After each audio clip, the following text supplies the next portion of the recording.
Assalamualaikum warahmatullahi wabarakatuh. Kembali lagi dengan saya Ahmad Bustanul Arifin.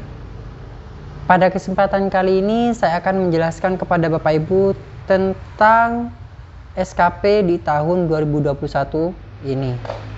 Dimana pada SKP di tahun 2021 ini berbeda dengan SKP yang sebelumnya. Dan kali ini yang akan saya jelaskan adalah informasi dari SKP tersebut, tidak ke prakteknya. Untuk prakteknya Bapak Ibu bisa lihat pada video selanjutnya. Nah, sebelum praktek Bapak Ibu harus mengetahui terlebih dahulu apa yang berbeda pada SKP di tahun 2021 ini. Sebelum kita ke informasi, alangkah baiknya Bapak Ibu bisa like, komen, share, dan subscribe channel saya, serta Bapak Ibu bisa berikan informasi ini kepada rekan-rekan Bapak Ibu. Mari kita simak video berikut ini. Di sini saya sudah menyiapkan sebuah paparan yang disampaikan oleh BKD Provinsi Jawa Timur tentang adanya perubahan pada SKP. Jadi yang akan saya jelaskan di sini adalah tentang SKP itu sendiri. Nah, kita langsung saja. Sistem manajemen kinerja PNS itu dibagi menjadi 4 tahapan. Jadi tahapan pertama yaitu perencanaan kinerja, kemudian pelaksanaan, pemantauan, dan pembinaan kinerja, ketiga penilaian kinerja, dan keempat tindak lanjut kinerjanya itu sendiri. Nah, ini mekanisme format dan contoh diatur dalam Permen PAN RB nomor 8 tahun 2021 tentang sistem manajemen kinerja PNS. Jadi Bapak Ibu bisa buka Permen PAN RB nomor 8 tahun 2021, yaitu Permen PAN terbaru tentang penilaian kinerja PNS ini. Nah, pada perencanaan kinerja di sini ada beberapa poin. Jadi melakukan penyelarasan kinerja dan menetapkan rencana indikator. Kalau misalnya pada SKP di E-Master itu Bapak Ibu bisa pada informasi SKP. Dan di situ Bapak Ibu merencanakan pekerjaan tersebut dalam 1 tahun. Kemudian pada poin kedua, pelaksanaan pemantauan dan pembinaan kinerja. Nah, di sini dilakukan pemantauan atau dilakukan pelaksanaan pekerjaan kita dan pemantauan dan pembinaan kinerja yang tujuannya yaitu mengukur kinerja, memberikan feedback atau bimbingan konseling, melakukan tinjauan kemajuan kinerja, mengatasi kinerja yang buruk, dan mengapresiasi kinerja yang baik. Jadi pada poin ini adalah adanya interaksi antara atasan dan bawahan. Jadi kalau kemarin secara online Bapak Ibu kan mengkonfirmasinya kepada atasan, Bapak saya sudah mengirimkan SKP di bulan ini, mohon di cross check. Nah, seperti itu Bapak Ibu. Jadi di sini tujuannya yaitu ada feedback antara atasan dan bawahan. Kemudian yang ketiga, dilakukanlah penilaian untuk kinerja tersebut, yaitu pada akhir tahun dilakukanlah, atau kalau pada periode ini atau pada tahun ini SKP itu terbagi menjadi 2 periode, yaitu periode pertama mulai dari Januari sampai dengan bulan Juni, dan periode kedua dari Juli sampai dengan Desember. Itulah perbedaannya. Jadi ada 2 penilaian di sini nantinya dari atasan kita. Kemudian setelah adanya penilaian dari kinerja kita, yaitu akan ada tindak lanjut dari atasan kita. Nah, kemudian siklus manajemen kinerja PNS. Di sini siklus penyusunan SKP itu sendiri adalah yaitu sebelum bulan Januari atau di bulan Desember dilakukanlah penyusunan PK atau penilaian kinerja oleh jabatan pimpinan tinggi dan jabatan administrator atau JA. Jadi pada periode ini atasan kita membuat suatu susunan atau membuat rencana kerja terlebih dahulu. Kemudian dari rencana kerja atasan kita, maka akan di breakdown ke bawah menjadi kinerja dari bawahan atasan kita. Berikutnya juga atasan kita akan menjadi breakdown dari staf-staf yang ada di bawahnya. Satu contoh, misalnya kepala dinas akan membuat PK, dan dari atasan tersebut akan dikelompokkan menjadi beberapa bagian untuk bagian kasih ataupun kasubag. Nah, seperti itu Bapak Ibu. Dan dari kasih kasubag akan dikelompokkan lagi, akan dipecah lagi atau di breakdown lagi ke bagian staff. Nah, di bulan Januari setelah penyusunan PK, maka di bulan Januari adalah penyusunan SKP maksimal di akhir bulan Januari, di mana SKP JPT berdasarkan PK atau Renstra atau RKT. Kemudian dilakukan dialog kinerja berjenjang guna menyusun dan menentukan strategi peran hasil atau output individu yang menjadi kinerja utama. Jadi maksudnya di sini adalah kalau SKP sebelumnya Bapak Ibu merencanakan sendiri. Jadi merencanakan sendiri kinerja Bapak Ibu, kemudian Bapak Ibu kirim ke atasan. Nah, ini tidak berlaku lagi di tahun 2021. Jadi 2021 dan seterusnya itu adalah atasan terlebih dahulu membuat kinerjanya, kemudian dari atasan tersebut akan di breakdown ke bawahannya. Jadi bawahan tidak dapat mengerjakan SKP atau SKP individu sebelum atasan membuat suatu PK. Jadi sebelum atasan membuat SKP, Bapak Ibu tidak bisa menguraikan itu Bapak Ibu. SKP dari atasan kita. Jadinya berjenjang dari yang lebih atas, dari yang paling atas ke bawah atau ke staf-staf yang ada di bawah tersebut. Karena di sini dari hal tersebut dilakukanlah dialog kinerja. Jadi kerja saya untuk tahun ini adalah rencana saya, misalnya suatu atasan, rencana saya adalah seperti ini, kemudian di breakdown ke bawahannya, yaitu mungkin ke pejabat di bawahnya, golongan 3 ke golongan 4. Nah, seperti itu seterusnya, kemudian ke bagian staff. Kinerja utama, yang poin kedua, melakukan dialog kinerja untuk menentukan strategi peran hasil output individu atau anggota tim.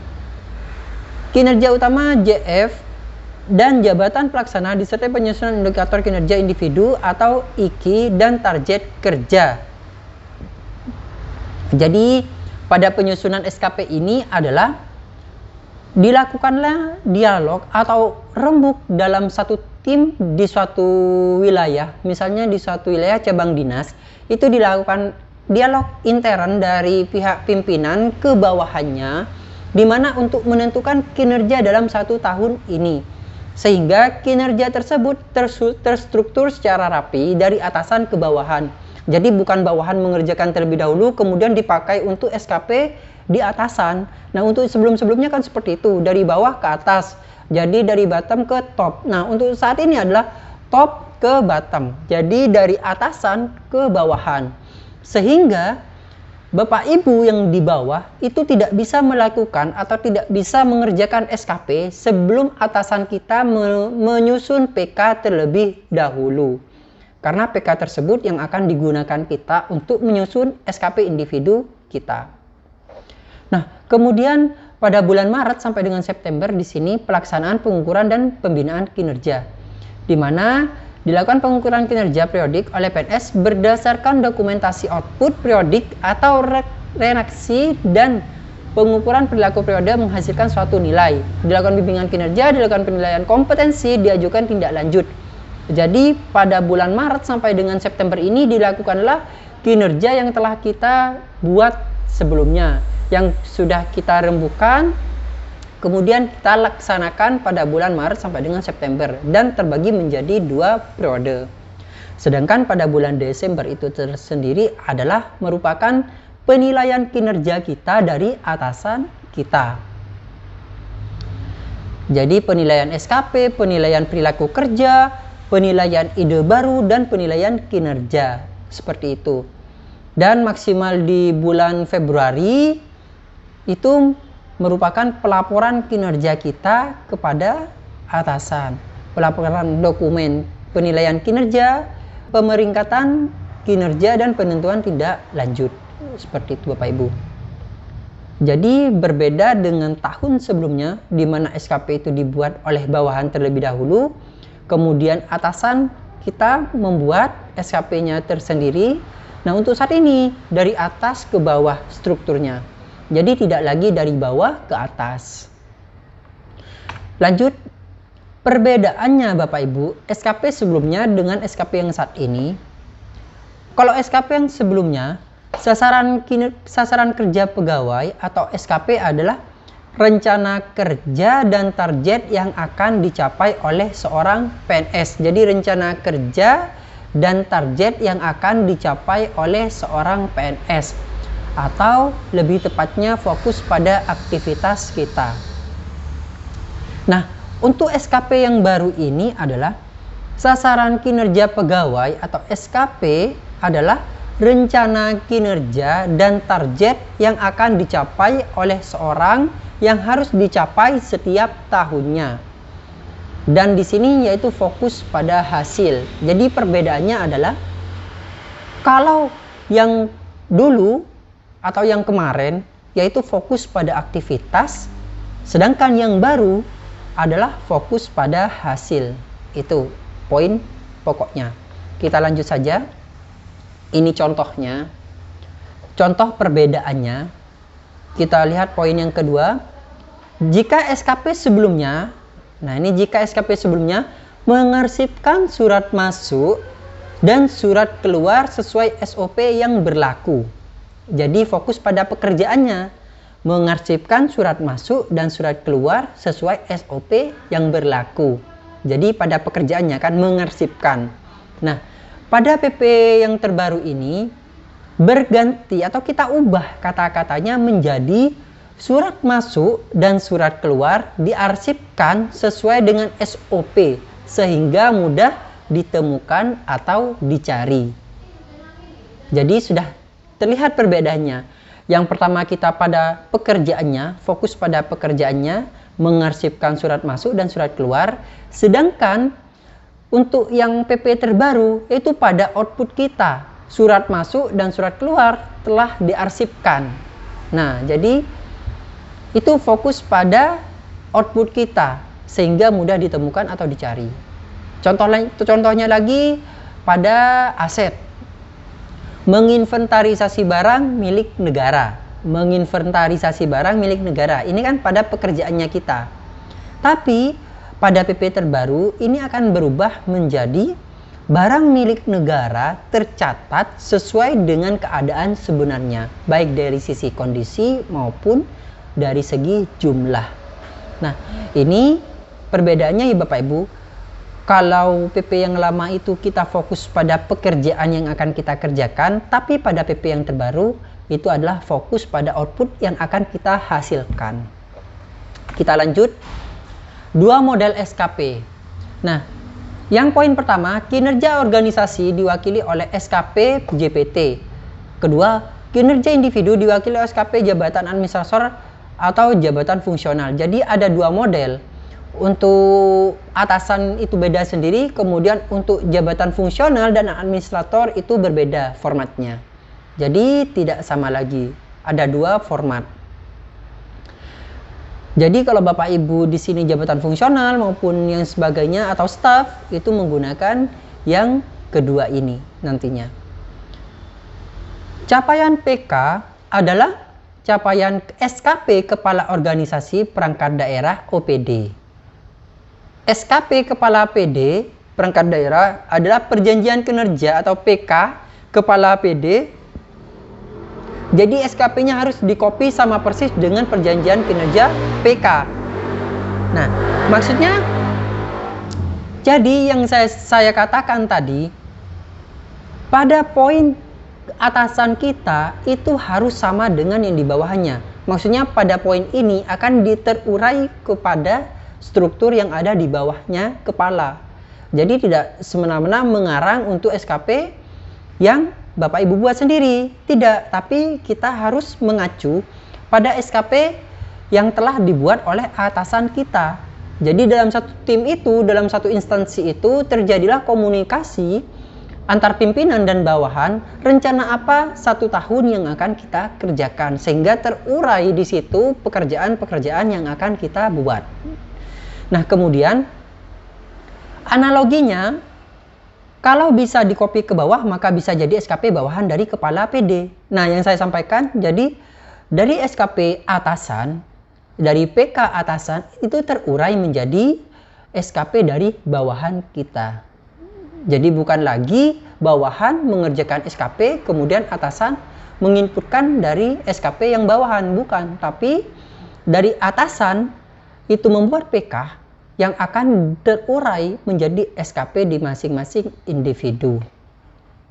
Rencana SKP, review, dan penetapan itu sama. Yang membedakan adalah statusnya. Apabila belum ada pengelola kinerja, maka mereview adalah atasan langsung dan ditetapkan. Rencana diskusi, review, atau dilihat, penetapan atau legal. Dari SKP Eselon 2 turun ke matriks peran hasil pohon kerja. Ada peran dan hasil, siapa mengerjakan, apa dan hasilnya apa. Sama seperti SKP Eselon 2, pada bawahannya juga ada perencanaan, review, dan penetapan. Jadi di sini adanya review, rencana, dan penetapan di situ, sehingga adanya komunikasi antar atasan dan bawahan. Itulah yang membedakan di SKP yang model baru ini, Bapak Ibu. Nah, kemudian inilah contoh pohon SKP. Jadi pohon kinerja seperti ini. Jadi dari pimpinan tertinggi menjadi matriks dan hasil, yang mana di situ ada rencana SKP JPT, review SKP JPT, dan penetapan SKP JPT. Dan matriks peran di sini yaitu menjadi peran dan hasil, sehingga terurai pada jabatan administrasi dan jabatan fungsional,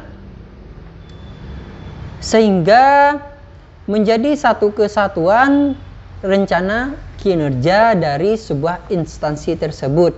Jadi dari atas turun ke bawah, yang mana dari bawah kita saling koordinasi sehingga menjadi rencana kinerja untuk dalam 1 tahun ini.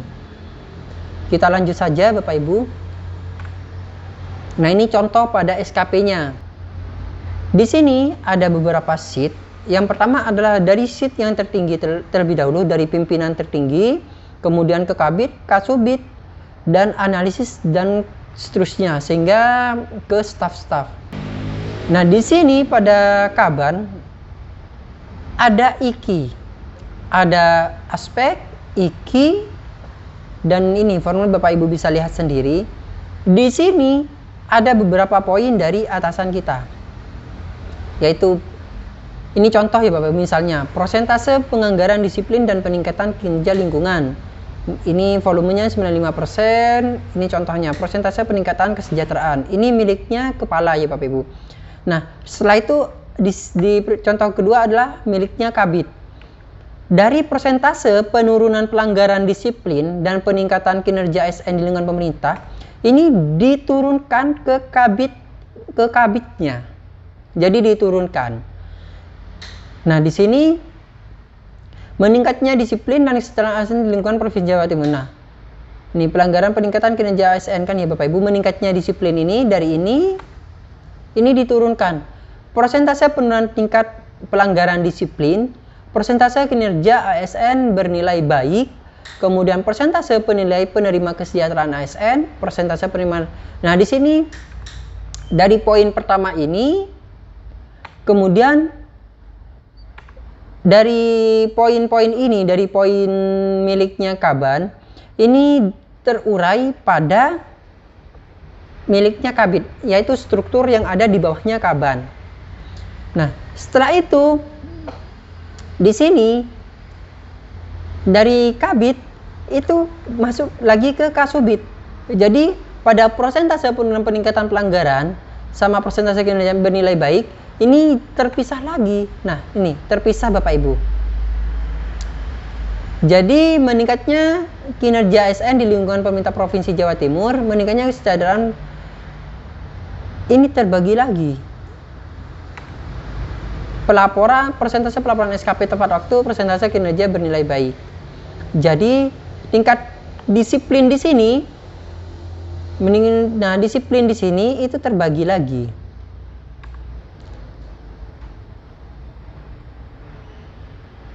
Nah, ini kesejahteraan,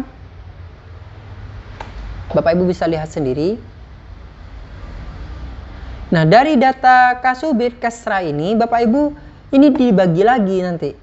Pada meningkatnya kesejahteraan ASN pada tiap OPD di lingkungan meningkatnya kesejahteraan, di poin kedua, ini terbagi ke bagian masing-masing. Di sini ada analis kesejahteraan SDMA. Jadi, meningkatnya seperti ini. Dan di sini terpisah, maksudnya terbagi lagi.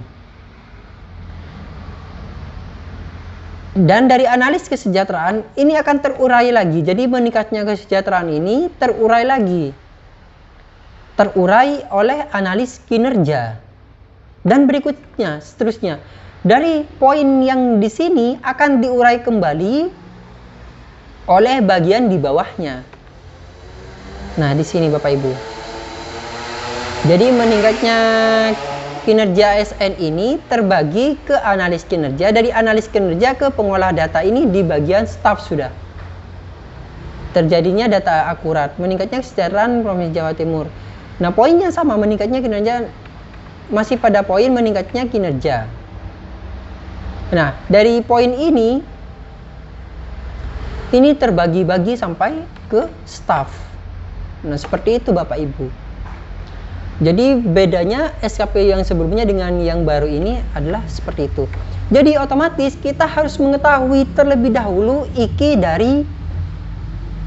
dari atasan kita, indikator kinerja individu dari atasan kita. Kalau kita tidak mengetahui IKI dari atasan kita, otomatis kita tidak akan bisa mengerjakan SKP di tahun berikutnya ini atau di tahun ini. Seperti itu. Jadi dari atas akan terurai ke bawah. Nah, cascading secara direct atau langsung. Ini Bapak Ibu cascadingnya. Rencana kinerja JPT yang diintervensi. Terwujudnya pelayanan prima pada Dispenduk. Ini contohnya di Dispenduk berarti Bapak Ibu. Kepala Bidang Pelayanan Kependudukan, KTP melaksanaan SOP prima. Nah, ini terbagi ke kasih-kasihnya. Dari kasih ini terbagi lagi ke bagian di bawahnya.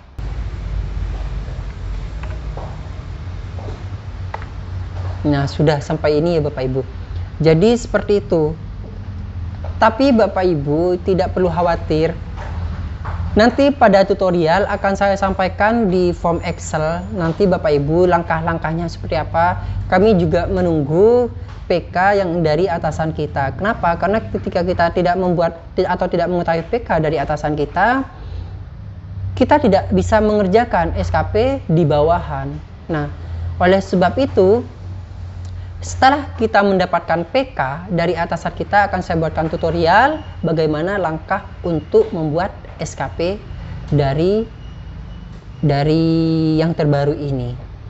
Dan juga Bapak Ibu tidak perlu khawatir, karena di tahun 2021 ini terdapat perbedaan, yaitu adanya konversi, sehingga SKP pada e-master itu masih belum terakomodir. Nah, Bapak Ibu jangan khawatir, di Januari di tahun 2022 yang saya dapatkan informasi dari BKD, kemungkinan akan dicantumkan pada SKP online seperti biasanya, atau Bapak Ibu bisa mengerjakan langsung di SIMaster. Nah, untuk yang 2021 ini memang agak sulit karena penilaian yang di periode pertama itu terdapat penilaian yang masih 60/40, sehingga tidak bisa SIMaster tidak bisa langsung mengakomodir di situ. Nah, oleh sebab itu untuk di tahun 2021 ini Bapak Ibu mencetaknya pada aplikasi Excel nanti, dan akan saya jelaskan langkah-langkah bagaimana untuk mengerjakan SKP tersebut. Tapi Bapak Ibu saya mohon simak terus di channel ini agar Bapak Ibu mengetahui langkah atau tutorial bagaimana Bapak Ibu mengerjakan SKP di tahun 2021 ini, dan juga nantinya tutorial untuk SKP di tahun 2022. Jangan lupa Bapak Ibu bisa like, comment, share, dan subscribe channel saya ini agar channel ini terus berkembang dan memberikan informasi kepada Bapak Ibu sekalian. Jika ada komentar, Bapak Ibu bisa masukkan pada kolom komentar yang ada di bawah ini. Kurang lebihnya saya mohon maaf, mungkin ada kata yang salah atau ucapan yang salah. Saya mohon maaf dari penjelasan saya ini. Kurang lebihnya, terima kasih. Assalamualaikum warahmatullahi wabarakatuh.